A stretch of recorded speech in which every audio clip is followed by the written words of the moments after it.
Well, hello everybody, welcome back. This is one of our most treasured and sought after fireside chats, as we call it. I know there's no fireside here, but you can just imagine that.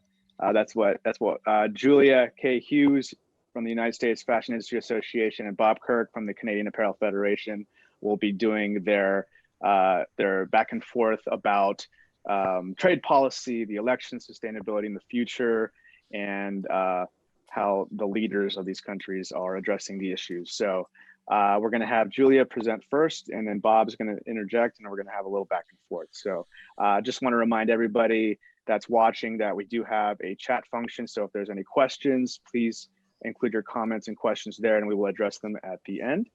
And I will be stepping away from this little box here and giving the stage to our two presenters. Julia? Thanks so much. And thanks. It's great to join everybody virtually today.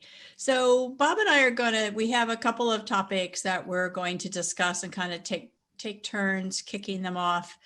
And I think for some of them, each of us will be more passionate in our responses. So our first topic, the obvious topic, right, is let's talk about USMCA. So what's been happening since July 1st? What are we seeing on implementation? And I'm happy to start on this one because from a US perspective, I think things have gone pretty smoothly. We haven't seen a lot of problems. I mean, all right, the first week may have been a little bit dodgy with some of the quick implementation, but otherwise we haven't seen a lot of problems. Now, admittedly, the big changes for our sector some of them are going to be implemented later on. But for right now, I think everything's been going pretty smoothly here on the US side.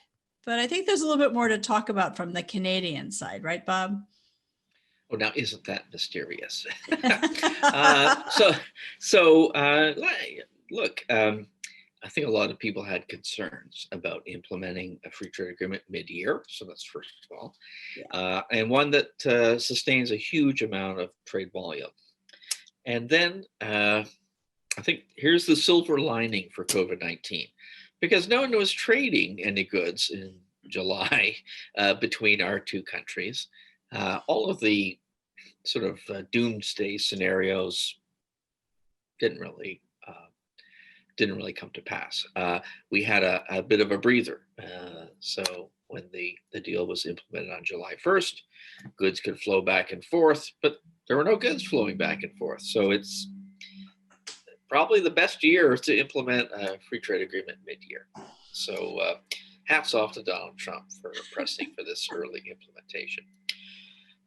That being said, I think there's a lot of the stuff in the background that we hope we get sorted out between now and January 1st, because there are some provisions in the agreement, especially the provisions around TPL, that are kind of being managed in kind of a weird way, either on the US side or Canada. So even just last week, the Canadian government posted the utilization of the tariff preference levels. And just as a reminder to people, goods that are made in Canada that are traded to the United States, and if they use imported fabrics or yarns, they usually enter the US under a TPL.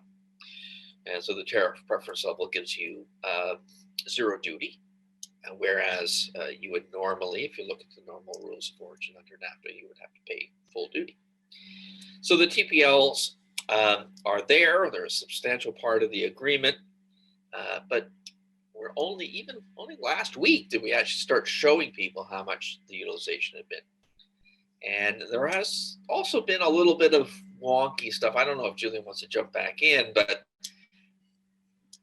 the issue is that the U.S. sort of counts things a little differently or displays the amount of TPL a little differently. So I think there's got to be some effort made to clean all that up. I mean, maybe it's digging a little too deep, Julia, but bottom line is we're concerned that, this year there's been very little trading. Wool apparel is down massively. But, things will start getting back to normal next year. And we hope that, some of the things that have been done this year will sort of pass. I don't know if you want to comment on that. I mean, I just want to agree with you, Bob. And yes, I mean, I'm concerned that there is kind of this wonky disconnect in the implementation between Canada and the US on the TPLs, but also that, all right, that's not a short-term problem. It is something that we're going to need to see resolved. Absolutely. And again, for the people that are on the line, the TPLs are a really basic bedrock part of the agreement. They sustain a lot of the apparel exports in Canada, even though they may not be fully utilized this year or not even heavily utilized this year. Going forward, they're the big deal. Now there are, as Julia said, whatever changes to the rules of origin under NAFTA are coming. They're not coming now. So beginning in July 1st, we start seeing different new rules within CUSMA. So on the Canadian side, we call it CUSMA, or at least the government does, and everyone else in the world calls it USMCA. And so they'll start becoming effective as of July 1st of next year. Things like restrictions on the use of sewing thread, bizarre, narrow elastics, and various other things. So I think we certainly put together some very quick questions and answers as an association. I'm sure Julia can help people on the US side, but none of those changes take effect on July 1st. But of course, if you're making goods now, July 1st of next year isn't so far away. So the bottom line is, yes, it seems to be working fine. We have some issues, just try to clean up the TPL administration, and then a warning to everyone, keep an eye out on some of those rules of origin and things, because all of a sudden, if you're trading a garment that's otherwise 100% NAFTA, and somehow the sewing thread is not from North America, you disqualify your whole garment. It's nothing that Julia asked for, it's nothing that we asked for, but it's there. Is there anything else in NAFTA that's coming up that's big? Ah, I have something. Just your issue. There you go, forced labor. And again, most of these trade agreements, we get quite accustomed to looking at, trade flows, meaning I make it in Canada and I send it to the United States, or vice versa, or I send it to Mexico, and any number of other ramifications. So there's a few things that are sort of overarching issues that are part of this agreement. So for example, intellectual property rights. So the US has a very strong enforcement at the border, or at least a well-established enforcement at the border of counterfeit goods. and as just as an example, so if I make a zipper and I have a well-branded zipper brand, and I know that someone is bringing in goods that are using counterfeit zippers, certainly for a long period of time in the US, you've had a program to redress that. So you could go to US Customs and say, look, there's this factory or agent, whatever, and they're bringing goods, they're shipping goods to the United States, and they're using a zipper that has our little brand name on it, but it's not our zipper. And so, companies here that have run into that issue. In some cases, their factories have gone from a generic zipper to a branded zipper because they thought the client would like that. Of course, they went and got a fraudulent zipper from some other guy. And when the goods hit the US, all of a sudden, all hell breaks loose. So that's one example of a situation where under the USMCA or CUSMA, we've agreed to enhance some of these protections that have been a part of the landscape in the US. So intellectual property. Second, and maybe more important, substantially more important, is the prohibition around forced labor. Now, so historically, Canada has had a prohibition against goods made with prison labor.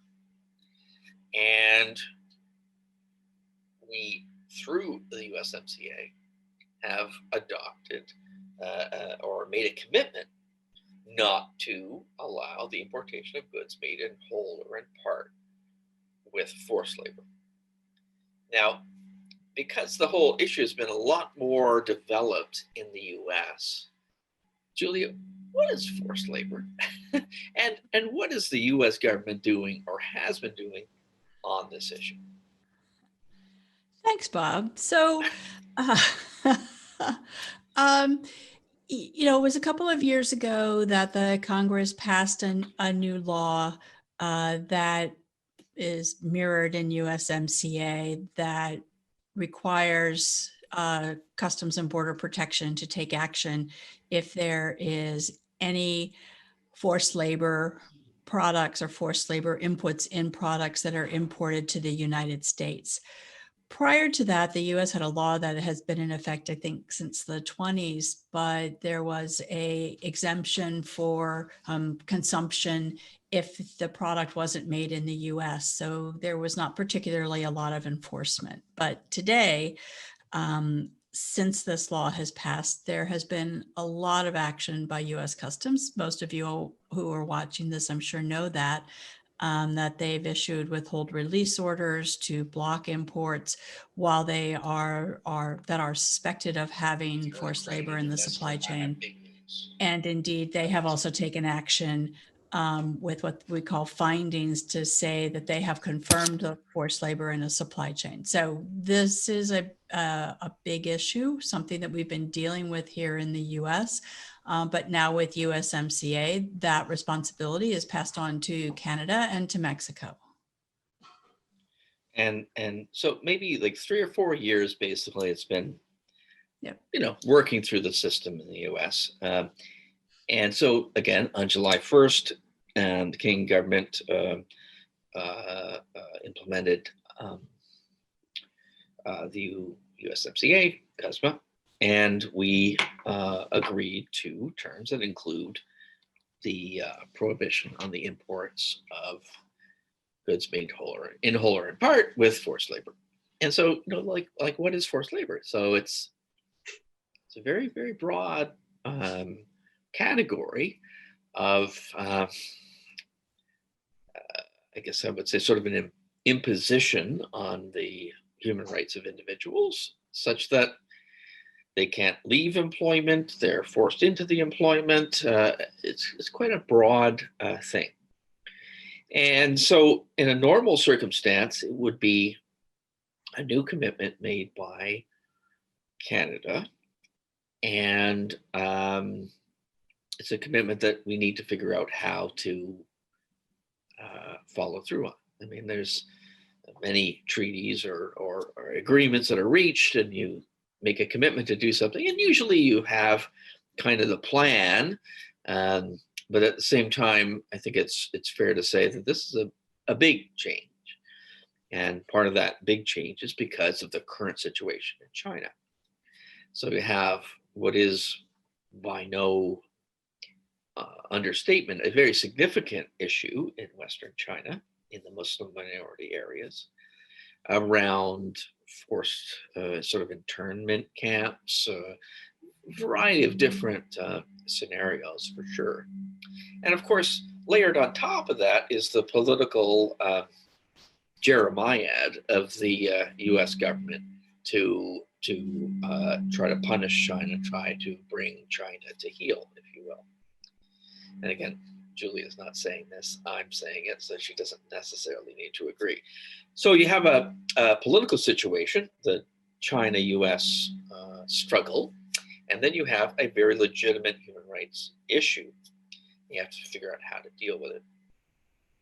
So again, we've committed as of July 1st to dealing with it, to setting up procedures to determine whether imports are being made in whole or in part with forced labor.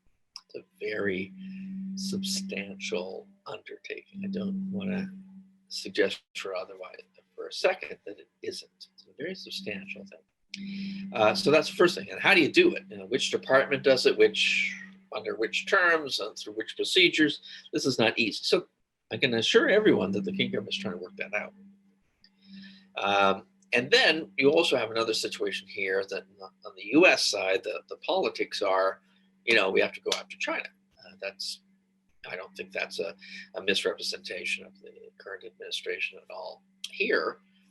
We have 2 people that are being held in prison in China, and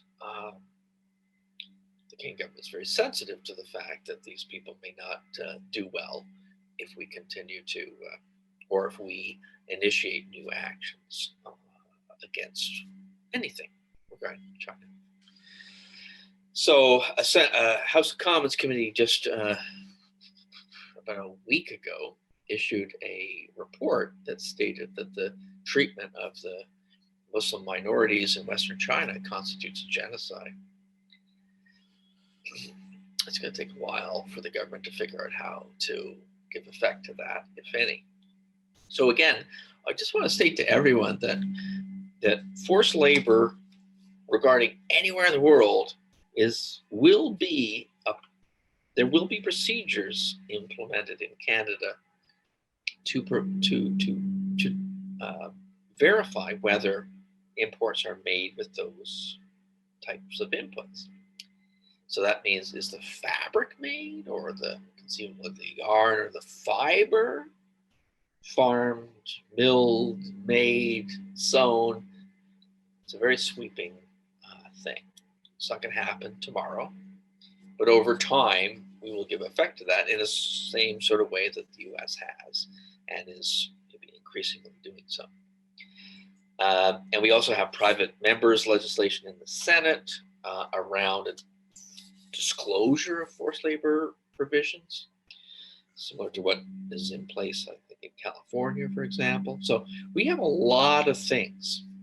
And I guess the last thing is we actually have an ombudsman now in place who will receive complaints about, actions taken by Canadian companies abroad that are contrary to principles of responsible business conduct. Again, a little mysterious, a little broad, but it's in place now. So this year is, without the whole COVID-19, this would have been the year of 100% forced labor, new regulations, new ombudspeople, new everything. And things will take a while to sort out, but it's going to become an increasingly significant part of the mix in Canada. And again, Julia just mentioned briefly what a withhold release order is, but it's a pretty stern measure.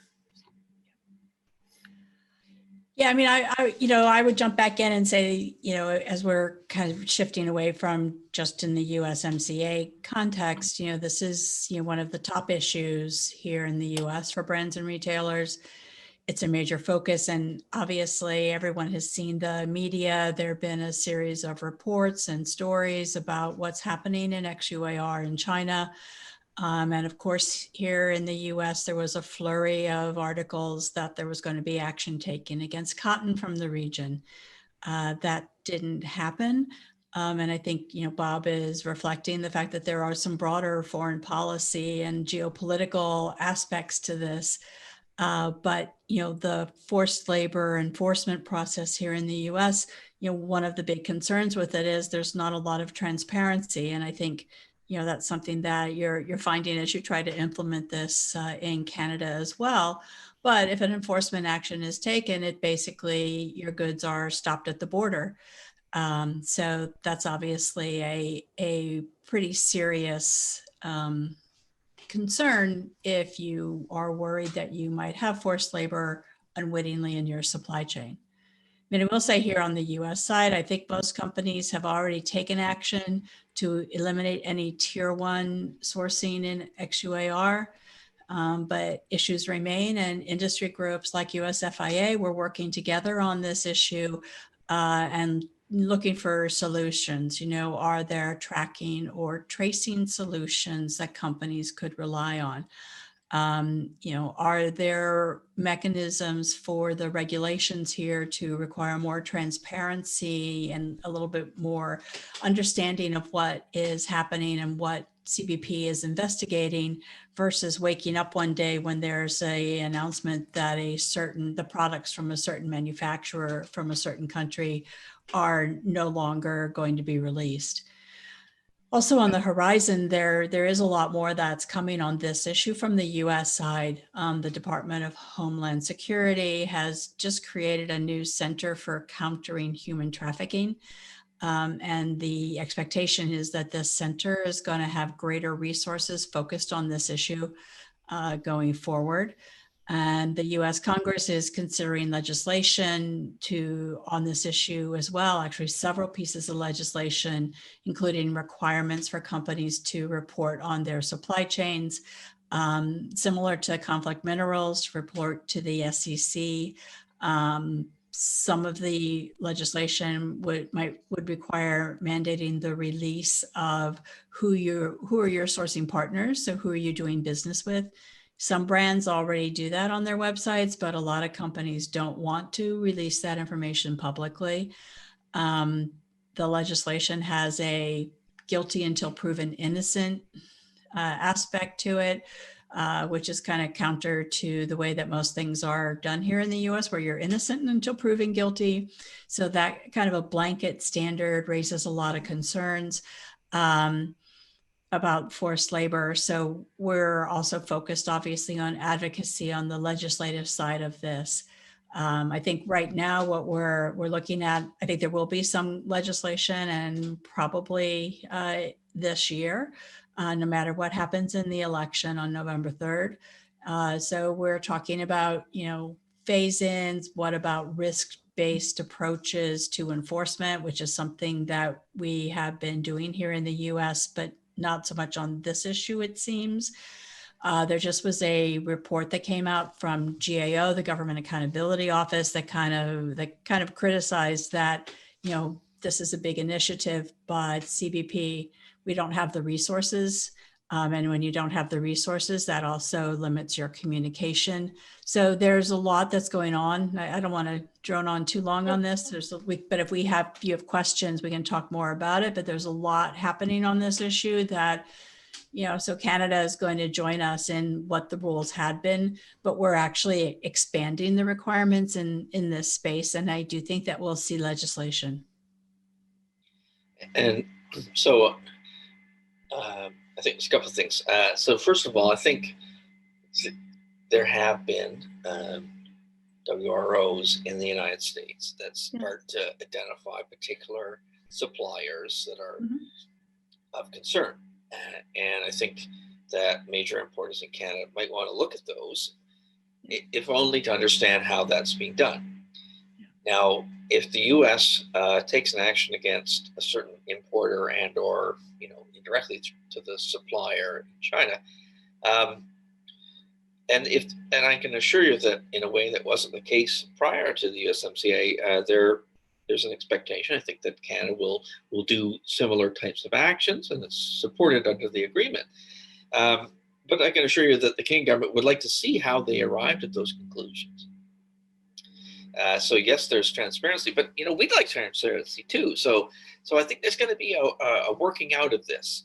I mean, I think there's some flags out there, what's happening in the States in some form or another, move through a lens will sort of start happening in Canada. But it's a challenge because, and it's not just a challenge in apparel, because, there's some people may have seen some of our webinars. We do some webinars with the Mekong Club in Hong Kong, and they're a forced labor, essentially NGO, but a business-sponsored NGO. And, you can't buy a shrimp coming out of Asia that isn't made through some type of forced labor. And if you look at all sorts of activities that people assume are benign, they're not. And so it's not just our industry's issue, but of course the people on the line are in this industry, so we talk about it. So we're not better or worse than many other industries. It's just, if you look at, was it 2-3 weeks ago, the U.S. looked to be introducing a prohibition against any products made with cotton grown in Western China.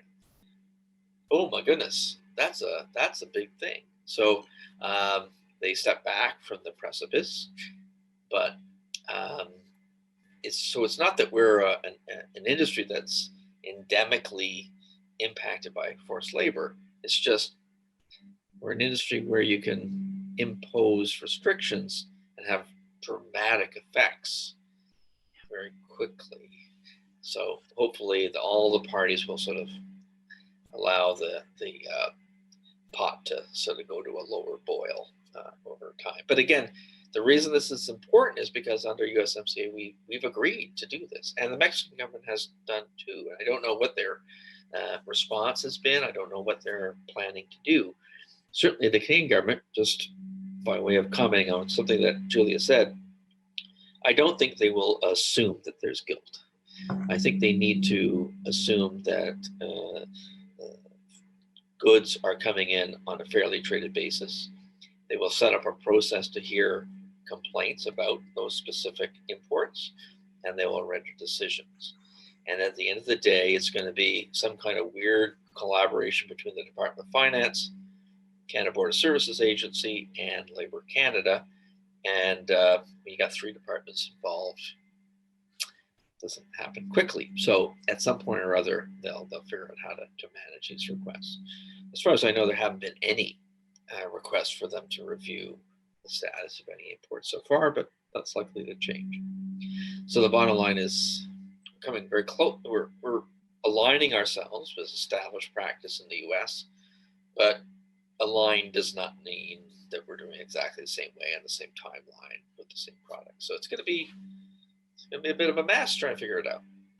But of course, we have an election coming up in the States, so things may change down there too. What do you think, Julia? Sure. You want to talk about the election now? So it's a pivot. Yeah. Well, you can't get away from the media coverage of the election. And so we have less than a week to go until Election Day, although, of course, millions of people have been voting and sending in their ballots already. Politics are as divisive as ever here in the US during the campaign. And then we kind of have the overlay of COVID, which we're not really talking about that here, but obviously it's affecting all decisions and is having a huge impact on the election as well.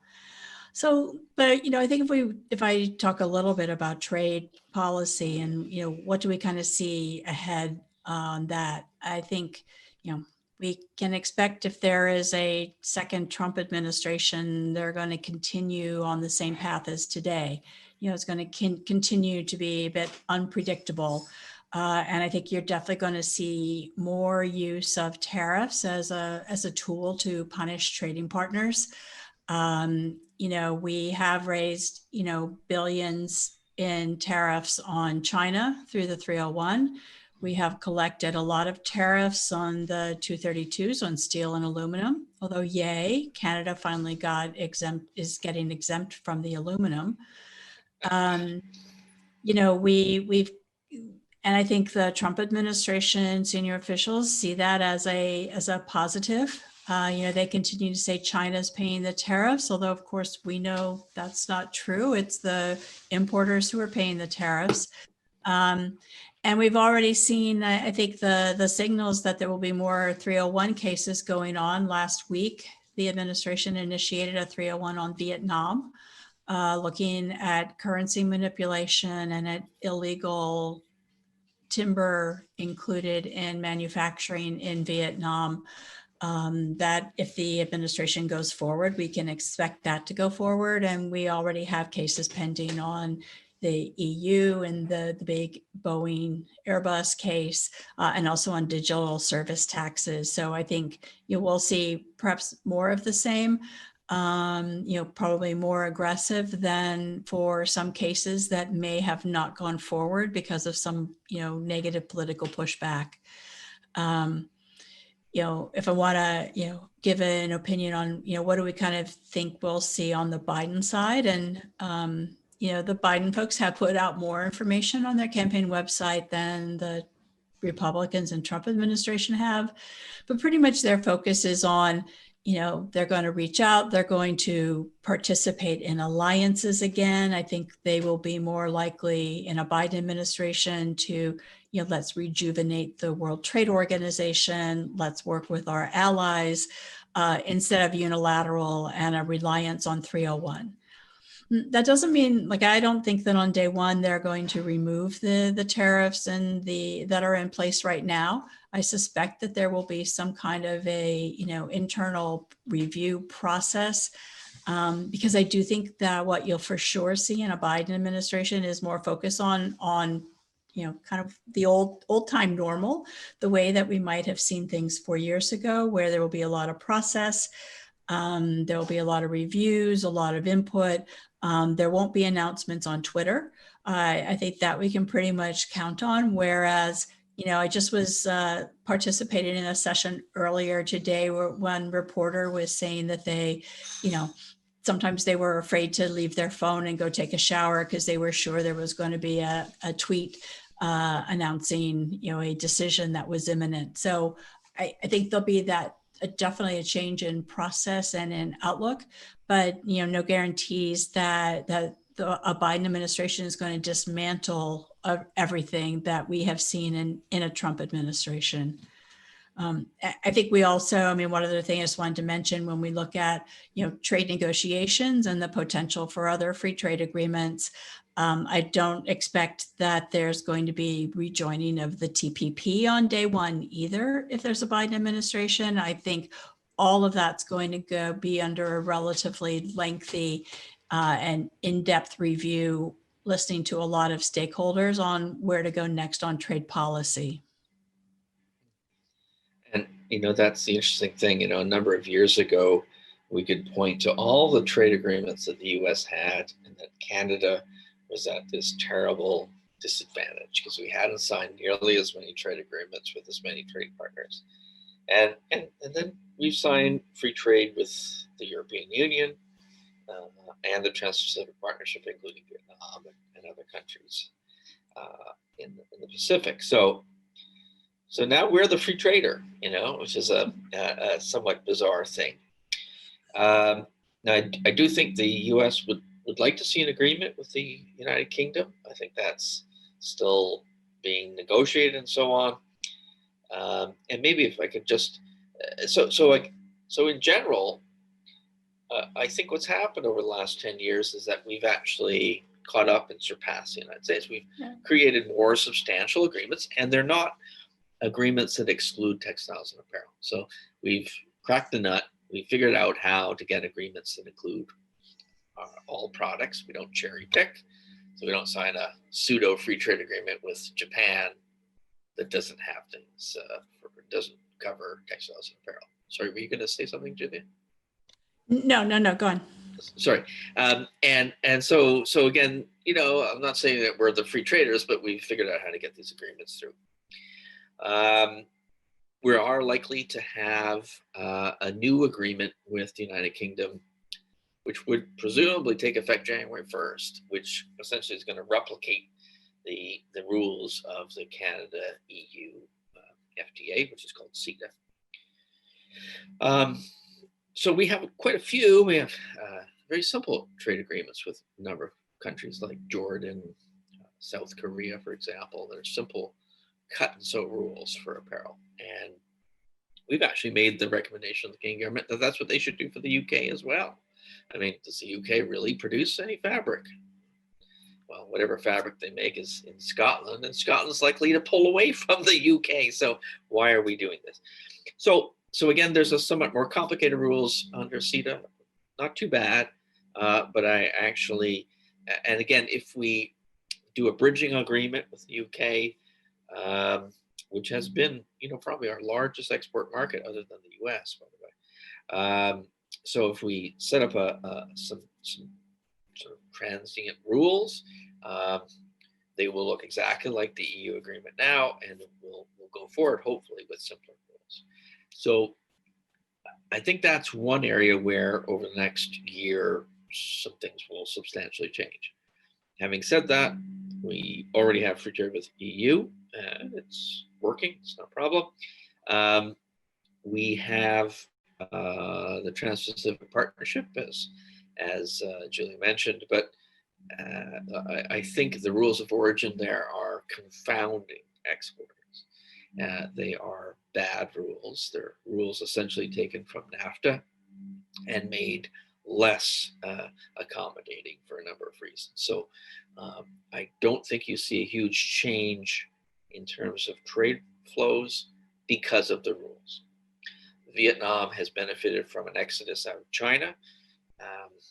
We have no prohibition against importing from China. We have no extra tariffs on importing from China, but nonetheless, a lot of people are moving out of China to Vietnam for the US on one side, but also just for cost of manufacturing. So it's a more competitive place to locate your production if you can. So Vietnam has won, not because of TPP, but in spite of it. And the rules are not great. But I don't see anything huge changing on the horizon. There were some ideas about a new trade agreement with the ASEAN countries, but why would you do that if you already had TPP, etc. So bottom line is there'll be some changes with respect to the UK, sort of standalone agreement as they leave the EU. And boy, wasn't that a good idea. And then on TPP, I don't see a huge change there because the rules are very hard to change. And again, this year, we're not looking at big picture things. We're looking at trying to figure out, specific stuff. Anyway, so that's kind of where we stand. Doesn't sound like there's a ton that's substantial that'll happen in the States out there. Well, the Trump administration has started negotiate. We have negotiations ongoing with the UK and with Kenya actively. I guess it was yesterday that Prime Minister Boris Johnson, kind of stepped away from saying, well, after the election, they'll take a look at, what might be a conclusion, which seems to make sense. Similarly with Kenya, Kenya's more complicated in that the industry in Kenya is based on AGOA and, liberal rules of origin that allow the use of inputs from around the world to help make that apparel industry more competitive. But there's pressure from the US textile industry to have a yarn forward rule of origin, which, would probably, would certainly decimate that trade that's already duty free. So some of what is the usual incentive for in a negotiation to reach duty free, they already have duty free. So I think that's complicated. And then politically here in the US Trade Promotion Authority, that any administration needs to negotiate an agreement and not have Congress be able to renegotiate it when they're voting on it. That expires this year. So pretty much unless you have a deal early in 2021, you're going to need to wait and renew Trade Promotion Authority mid-year. So I'm kind of skeptical on any big, broad new agreements. A lot of what the Trump administration has done are, smaller deals that they have argued did not need congressional approval and didn't need to meet the Trade Promotion Authority requirement. So, we know for sure in a Biden administration, they're going to take a review of everything. So we're not going to be in a rush for any new agreements. Just to kind of respond on Kenya. Kenya is this weird trade scenario because they qualify for duty-free entry with third country fabrics into the United States. And we have broadly, the least developed country tariff that allows similar treatment for many other countries in Africa. The only country of substance it does not apply to is Kenya. So we do get calls from companies that are able to import into the States duty-free from Kenya. And then they say, we can do it into Canada with the LDC, and you can't. And they're not an LDC. They're not a least developed country as dictated by the UN. So it's not going to happen.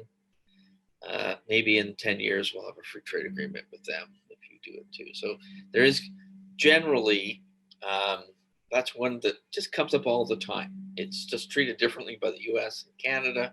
It's not going to change. Maybe they'll have a free trade agreement with the US, but I hope they keep AGOA for Kenya at the same time. And there it is. So that is one that's generally wonky. And there's just no way to bridge that gap. So if you have 3/4 of your customers are in the US, so you can use duty free for the US, do it. And then pay the duties when you come into Canada. That's just the best case scenario. So I think that kind of covers our overview of the scenario of big trade issues. We have a couple of, smaller things here, not as important for apparel, like our generalized system of preferences. Our GSP program expires at the end of the year. We're optimistic that it will be renewed at least for a short time period before expiration. But there is a battle brewing over whether or not to change it and to allow apparel products, textile products, footwear products to be eligible from the least developed countries. But I don't, that's not going to happen this year. So I think in the short term, we're more focused on, is there going to be more COVID relief, and is there going to be something that is going to be helpful for brands and retailers? Agreed. So do we have any questions that have come in? Not sure if there are. Don't have any on the Zoom side of things, but let me check with our Facebook group. Maybe we've answered all the questions.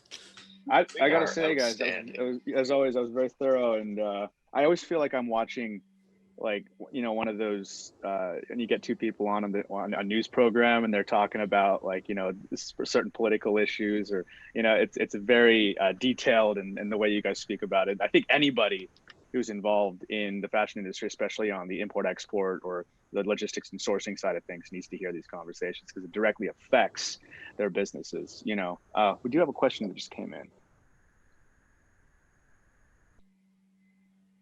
What about sustainability in regards to the new trade agreements, or thoughts on how it may affect it?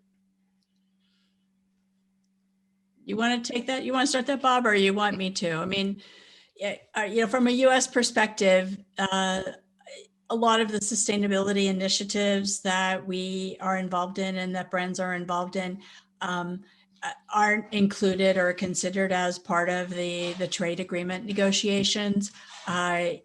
Depending on what happens in the election next week, there are certainly scenarios that if we have a Democratic Senate and a Democratic president, that there will be opportunities to talk about some legislative initiatives to support sustainability. And we've looked at, could there be, tariff benefits, or could there be tax benefits for companies? I think, I feel like almost all my answers will be, well, let's see what happens in the election, because it's going to have a major impact. But you're right, it's not been part of the trade negotiations. There hasn't been that much interest in it from any administration. And I think in part because it's hard to get your hands around because there are so many ways to talk about sustainability. From circularity to, CO2 to the Sustainable Development Goals. What approach do you want to take? But I think going forward, we're going to see more of that. So if you took sustainability as sort of labor and environment, meaning on the labor side, fair wages, absence of forced labor and things like that, and then you look at the environment side. This is the side that we're going to move on, because there's a political mechanism, there's political will, etc. So the issue of labor, social accountability has way eclipsed the environment. Now, most people think of it as the environment. Mm-hmm. So first of all, you've got that. And then on the environmental side, there's many things going on at different levels of adoption and seriousness and all these other things. And so many are sort of attention-grabbing, very paramount agreements and so forth. The one thing I would actually just mention to people to keep on their radar is some type of carbon border adjustment. So the Canadian government has a carbon tax. We tax companies that are not able to meet certain carbon, that are that are and introducing carbon into the environment. Now, what about those other countries where we trade goods that don't have equivalent legislation? Now, the EU has been looking at this for a while. I think the Biden camp has said, something to look at. And really, in the last 3 weeks, it's come up here, and it's come up very quickly. So the idea that, here's a country that's adopting no carbon abatement measures, and yet they're being able to really trade goods with us. Shouldn't we just levy a 1% carbon adjustment on them? So that is actually the simplest way to do it. And I think Donald Trump has demonstrated that tariffs are a very simple mechanism. Both in Canada, an order in council, very simple. In the US, it's executive order or whatever, or maybe it's not, so I'm not going to get on that. But just saying that we may go that kind of route. And how many years ago, when the Magnitsky Act was passed in the States to punish Russia for basically killing a dissident. We've adopted it here. Many other countries have adopted similar things because they're quick. So many people might like a detailed approach to sustainability, both on the social side, the environment side, all these things. It's how can you do it very quickly? So on the labor side, forced labor, bang, withhold release order, done, easy. And on the environment side, maybe these carbon assessments are going to become a very easy way to pay for our own environmental changes. So I just wanted to mention that. It seems when rapid change is the question, hitting the bottom dollar is usually the quickest way to achieve change, especially when you're dealing with commerce. So very interesting to see how that plays out here in the next few terms, especially depending on, I can't believe the election is already a week away. It feels like it's been such a long process this time around. Okay, next question. Do you believe the bill presented to prevent footwear, for example, will stop the renewal of GSP? That's for Julia. Yeah, no, I mean, I think there will be just a straight rollover renewal of GSP because there are a lot of industries that rely on GSP. It's not just our sector, but yeah, the House resolution to not include footwear and not include apparel, I mean, that's not going to pass the House, but it's indicative of the debate and the concern by the domestic industry to stop efforts to expand our GSP program. But I do think there'll be an initial renewal. So for those of you who are, buying tote bags or handbags or using GSP for those narrow products that qualify, I think we'll be okay with that and get that approved in the lame duck session. But the broader issue, that's going to be another one for next year. All right, and if I could just mention, let me just mention that Julie has to figure these things out every year. Like so many tariff preferences and things get renewed all the time in the States.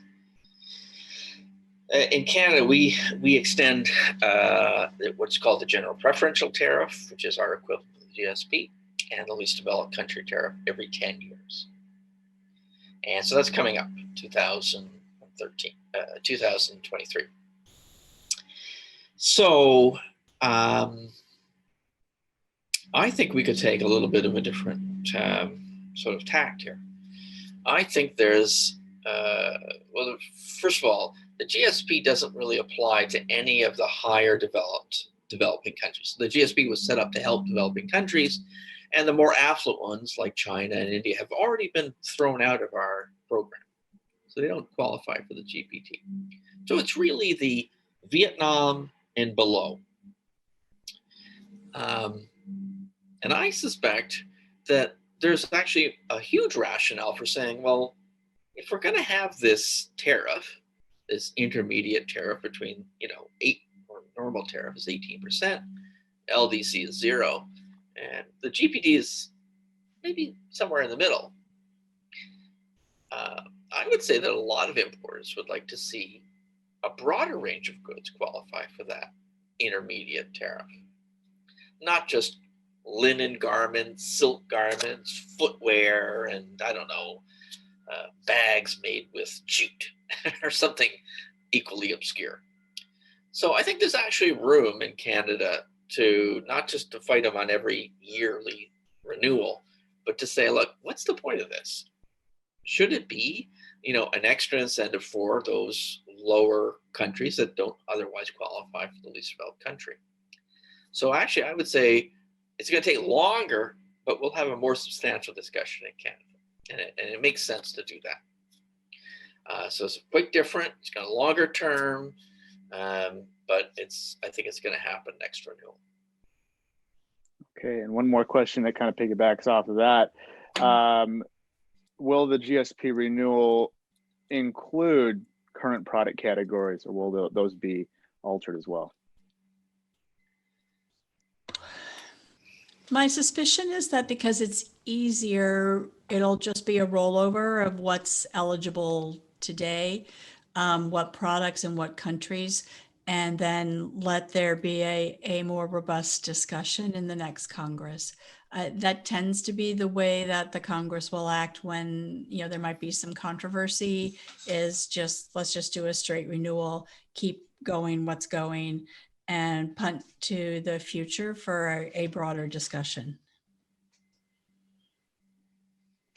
Okay, thank you.